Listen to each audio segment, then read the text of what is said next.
Will LSU be without Whit Weeks again this week? We got the latest. It's Locked On LSU. Here we go.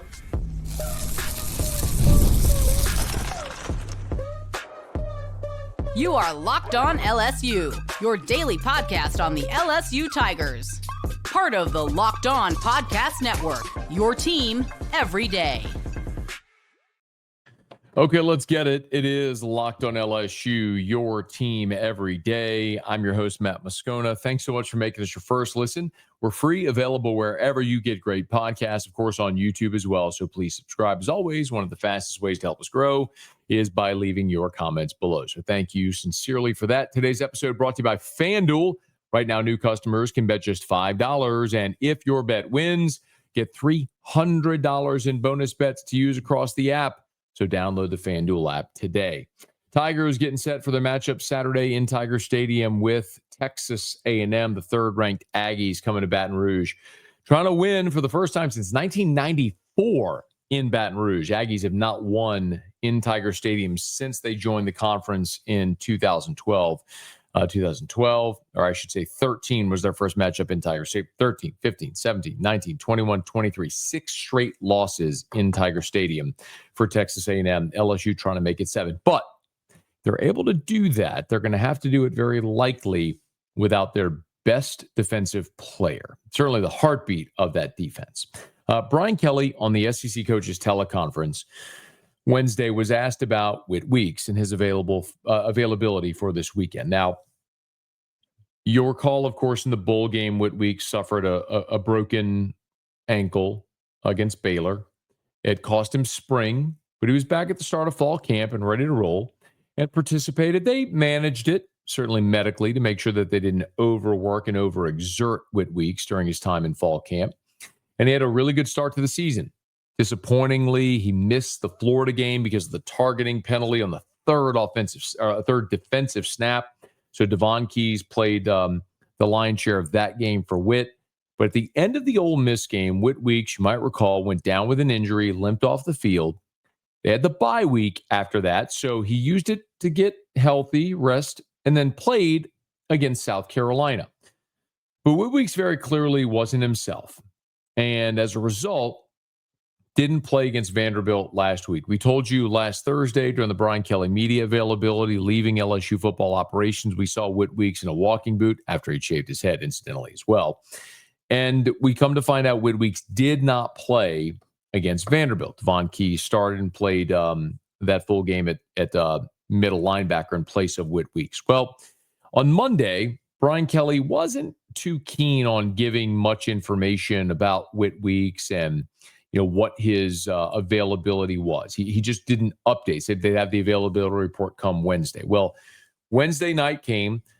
The availability report is here, and Whit Weeks is officially listed as doubtful for the game on Saturday against Texas A&M.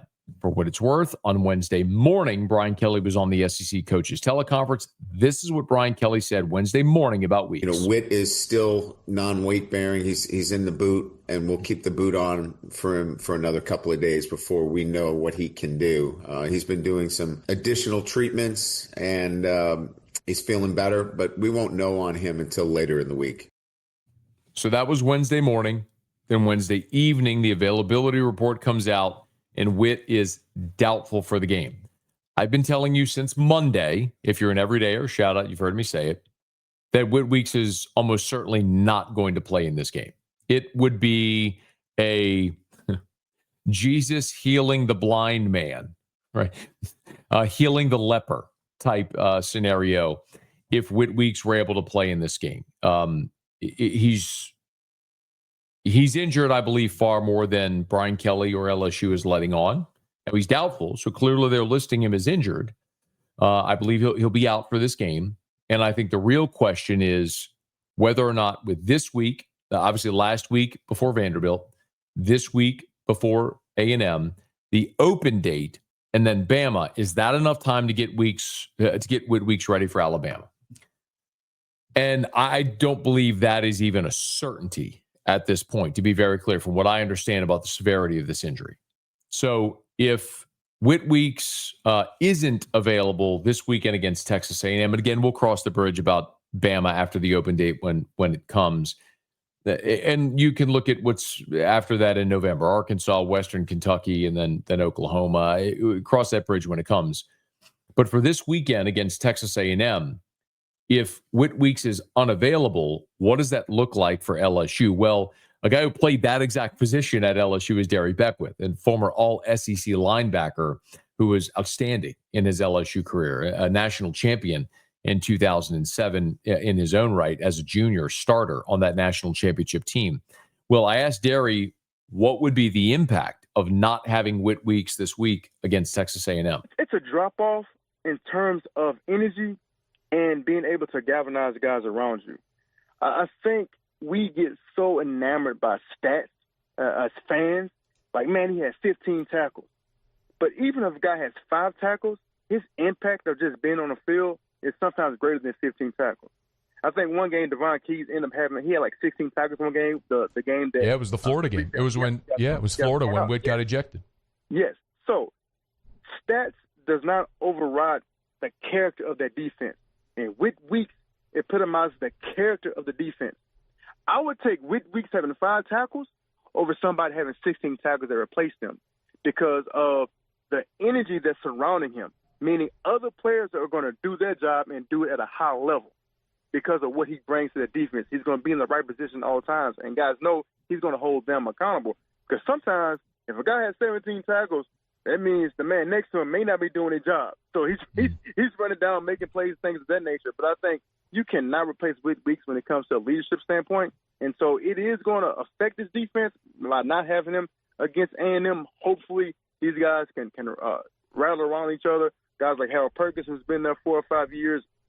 And so they have that leadership and pick it up and bring everybody together. And everybody play on one accord. Just do your job. Do not try to do the next man's job. You do your job. Hopefully everything else will take care of itself. So to Derry's point, remember, Whit Weeks was flagged for targeting after 3 snaps in the Florida game. Devon Keys replaced him, and Keys played 78 snaps against Florida. 78. There were 82 defensive snaps. This continues to underscore part of the problem with LSU has been their inability to run the football, possess the football, and the defense has been on the field a lot. They played 82 defensive snaps against Florida. Devon Keys was on the field for 78 of the 82, all but the 3 that Whit Weeks plays. After that, Keys never came off the field. In 78 snaps, Devon Keys had 2 tackles. Forgive me.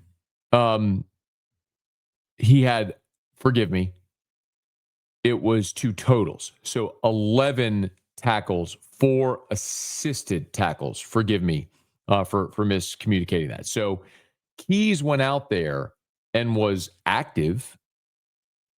But what Derry's saying is with Devon Keys, is he, even though he's productive on the stat sheet, is it the same as having Whit Weeks?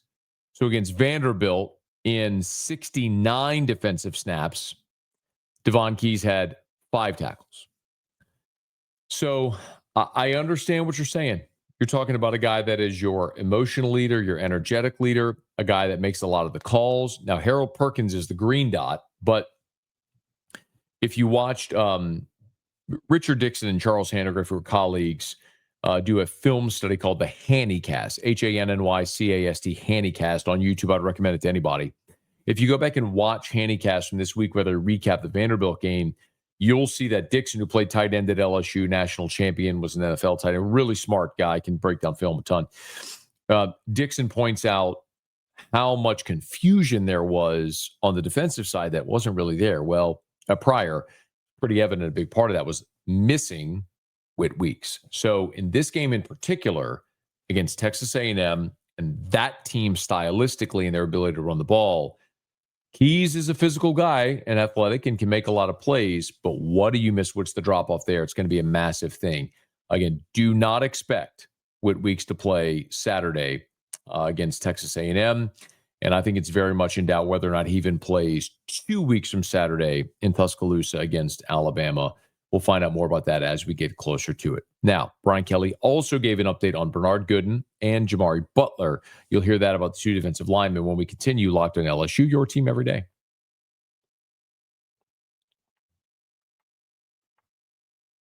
One of the tools that help make a huge difference for business owners is Quo, formerly OpenPhone. It's the same great business phone system you've heard me talk about before, just with a new name. And here's why it matters. Every missed call is money left on the table. When every customer conversation counts, you need a phone system that keeps you connected 24/7. Quo is the #1 business phone system that streamlines customer communications. It works right through an app on your phone or computer, so no more carrying two phones or relying on a landline. And their built-in AI agent is a game changer. It can answer after-hour calls, capture leads, and keep business moving even when you're off the clock. See why over 90,000 businesses trust Quo, formerly OpenPhone. Get started free and get 20% off your first 6 months at quo.com/LockedOnCollege. That's QUO.com/LockedOnCollege. You can even keep your existing number for free. Quo, no missed calls, no missed customers. And we're brought to you by FanDuel. The NFL season is here. FanDuel has an offer you don't want to miss.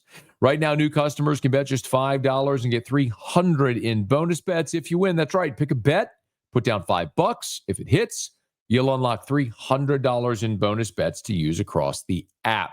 It makes watching football even more exciting when you got a little something riding on the action. Whether you're a casual fan or you love diving into the stats, FanDuel makes the game day experience so much better. So, what are you waiting for? Visit FanDuel.com to download the FanDuel app today to get started. That's FanDuel.com. So we talked plenty about what the absence of Whit Weeks might mean for LSU in the game Saturday against Texas A&M coming in. Well, remember, the other key player that LSU was missing this past week against Vanderbilt was Bernard Gooden. Now, Bernard Gooden has been outstanding for LSU this year. As a matter of fact, there's no defensive player that's played more snaps across the defensive line, on the interior, I should say, as Bernard Gooden. He injured his collarbone against South Carolina, and Brian Kelly updated on Wednesday morning on the SEC coaches teleconference. He updated Bernard Gooden's status. Gooden practiced yesterday. He didn't get involved in everything, but we wanted to bring him in slowly. So he got some individual, he got some team reps. The report this morning was that he felt good. Okay. So report was that Gooden felt good, got some individual reps, got some team reps. Remember, Brian Kelly said the collarbone is not broken. It's a bruise. It's going to be a pain tolerance type thing. We'll see when Gooden might be available. Now, what is important to remember about Gooden's injury and what this means is when you look at that position on the interior of the defensive line, Bernard Gooden has played 222 snaps this year. Okay. Remember, he did not play against Vanderbilt this past weekend. Despite not playing against Vanderbilt, Gooden's 222 snaps are still the most for any interior defensive lineman. The next closest is Dom McKinley at 207, Jacobian Guillory at 191, Ahmad Bro at 180. After that, you're talking about a steep drop-off. Buddy Mathis, the freshman, has played 79 snaps. Brandon Brown, 16. Sean Washington, 18. Joe Elgis, 5. Point is, you've got 4 guys you've really counted on, and the 5th is the freshman in Buddy Mathis. Gooden rotates out. So again, the guy who's played more defensive tackle snaps than anybody, injured, goes out. True freshman Buddy Mathis comes in. That is a massive drop-off. When you're asking everybody else to take a step up, it lowers your floor. It lowers your ceiling. It raises your floor there. Asking Mathis to do more. Effectively, your 4th defensive tackle prior was Ahmad Bro. Well, now it's a true freshman in Buddy Mathis. You know, your most experienced tackle was Bernard Gooden. Now it's Don McKinley as a sophomore. So having Gooden back would be massive. And I want to take you back to the beginning of this season. Maybe with Kyle Williams coming in as your defensive line coach, maybe the most important thing that we talked about was the depth across the defensive line. And not just with Kyle Williams as your defensive line coach, but with Kevin Peoples as your defensive ends coach as well. Because what happened before this season is LSU invested so heavily in the transfer portal. They invested so heavily bringing in 3 veteran defensive ends, Pyburn, Payton, and Jamari Butler. And they brought in Bernard Gooden to complement Don McKinley, Jacobian Guillory, and Ahmad Bro. So when you looked at it, you had 4 defensive ends that you were rotating pretty fluidly with Pyburn, Payton, Butler, and Gabe Relaford.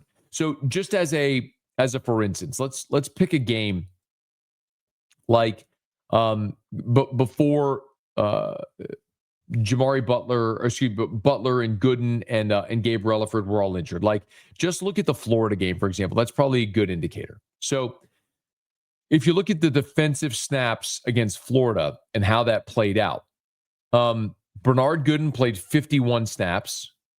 Don McKinley played 39. Jacobian Guillory played 29.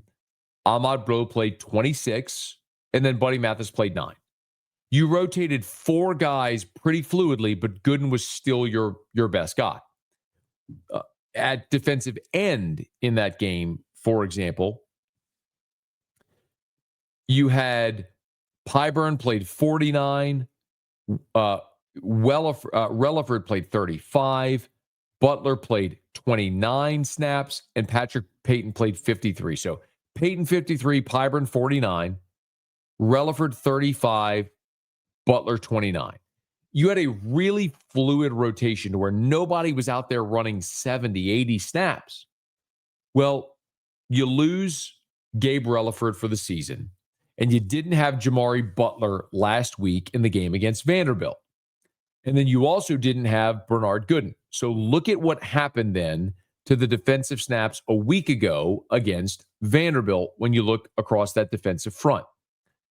You ended up with, as you looked at it, Don McKinley played 39 snaps. Guillory played 35. Ahmad Bro played 39. Buddy Mathis had to play 19. Sean Washington played 7. You see the point? Like, you saw a not as even distribution when you look at your defensive ends. Pyburn had to play 64 snaps of the 69 defensive snaps. Pyburn with a bum shoulder played 64 snaps. He never came off the field. You look at Patrick Payton, played 54 snaps in the ball game. Your other defensive ends in the game that got some run, CJ Jackson played 3 snaps. Dylan Carpenter played 15 snaps. You understand my point. You just asked your top 2 guys, Pyburn and Payton, to be on the field the whole game. And if you need like a play or 2 breather, they'd send in Carpenter or one of the other backups, CJ Jackson. But instead of a more fluid rotation, you became so heavy on your starters. That's the problem whenever your depth has been thinned out. That was a great strength of this team that's now gone with the injuries. So you would love for Jamari Butler to be back this week. You would love for Bernard Gooden to be back this week because it's going to allow you to be more fluid in your rotation and your depth across the defensive front. Listen, Texas A&M averages 196 rushing yards per game. They score 36 points per game. That's 27th in the country. This is a team that returns 4 starters across the offensive line. There's 3 really talented running backs plus the quarterback that can run. Now, the caveat, the asterisk is Le'Veon Moss is their best running back from Baton Rouge, Struma, who is lost quite possibly for the season. So, or certainly for an extended period of time, won't play in this game. So that helps you a little bit, taking their best running back off the field.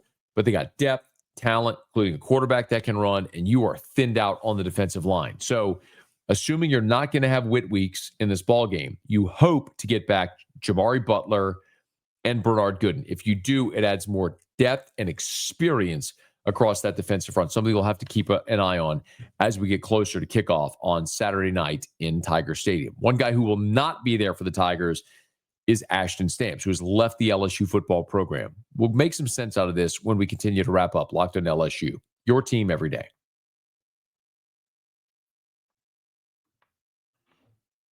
Mazda crafts cars for those who do more than simply move.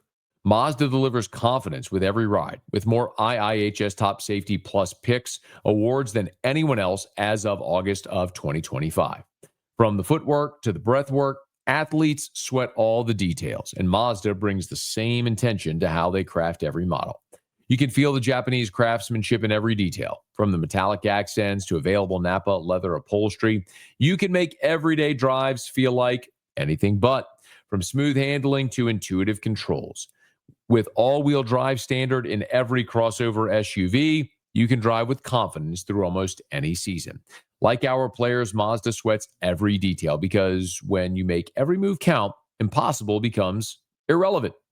Mazda, move and be moved. Brian Kelly confirmed on Wednesday that Ashton Stamps is no longer with the LSU football program. And this might be surprising to some, but if you go back to the Monday after the Clemson game when Stamps didn't play, I asked Brian Kelly why Stamps didn't play, and he said, in no uncertain terms, we're going to play our best players. And that told you that the reason Stamps didn't play against Clemson was not discipline or anything other than he got beaten out. And throughout fall camp, we looked at that defensive backfield, the cornerback position, and you saw a pretty heavy rotation with DJ Pickett, with Mansour Delane, with Ashton Stamps, with PJ Woodland, with Jakeem Jackson. They were very fluid in how they rotated a lot of those guys across that cornerback room. And ultimately, what's happened is pretty clear. Mansour Delane is arguably the best cornerback in college football. It's not my opinion. If you're watching the game this past week against Vanderbilt, Jesse Palmer on the broadcast says Delane is the best cornerback he's seen in college football this year. There was an ESPN mock draft from Jordan Reed, who had Mansour Delane as a top 15 overall pick, going 13th overall in Carolina Panthers. So not LSU media guy telling you Delane's the best corner. There's some outside sources giving you their subjective opinion saying they think Mansour Delane's the best cornerback in college football. And then you got DJ Pickett, who's a pterodactyl. He's 6'5". He's a total freak show. He's the number one corner in the country, and he's warranted playing time, and he's gotten it.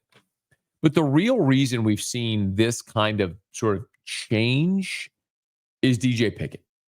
Is PJ Woodland. See, PJ Woodland, when he signed with LSU, PJ Woodland was a 3-star cornerback coming out of Hattiesburg, Mississippi.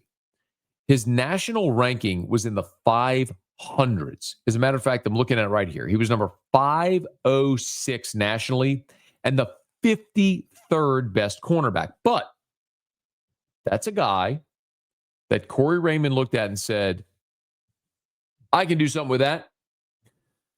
And lo and behold, he has.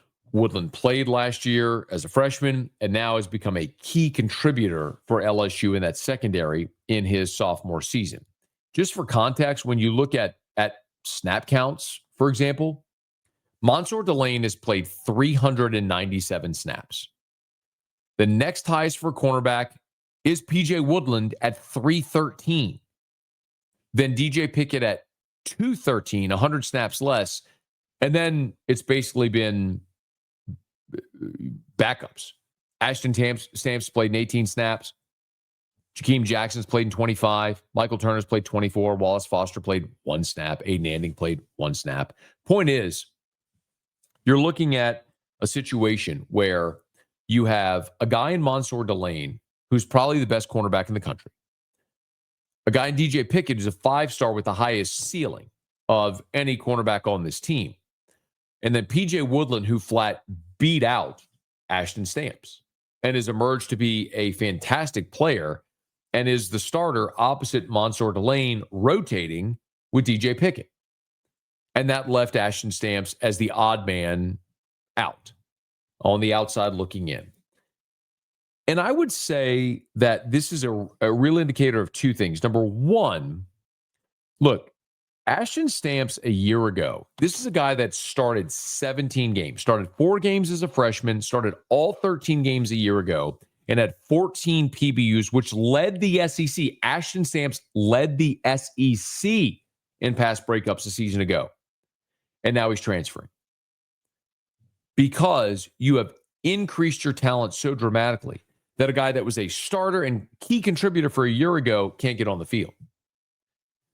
That is a major hat tip to Corey Raymond. If you question whether or not Corey Raymond recruited and developed, because some of you did, I don't need to go look on Twitter and find the receipts. You know who you are. I don't need to call you out, but you know who you are. Corey Raymond is every bit the guy he was when he was the master and the founder and the godfather of DBU. He can identify talent. He can develop talent. And when you look ahead to 2026, when Delane's gone, Pickett, Woodland will be your starters. You got a lot of young guys there, as we mentioned, guys like Wallace Foster and Aiden Anding and some of the young players. And you've also got a guy like Haven Finney, who was a 5-star number 1 quarter for 2027, who reclassed to 2026, who will be coming in, and you'll most certainly hit the portal as well. But the undeniable truth is, what happened in 2023, when LSU was the worst defense in the history of the program, what happened in 2024, which was arguably the worst safety play in the history of the LSU football program, with Corey Raymond back, it'll never happen again. You wish Ashton Stamps all the best in whatever is next, but you understand the reason he's gone, he got beat because LSU is getting back to being DBU. We see that this weekend against Texas A&M. All right, that'll do it for us here on Locked On LSU. Please subscribe on your favorite podcast app. Rate us, leave a review. If you're on YouTube, smash that like button, subscribe to the channel, hit the bell so you're notified whenever we post a new video. And let a friend know if they love the Tigers. We got you here every single day. It's Locked On LSU, your team every day.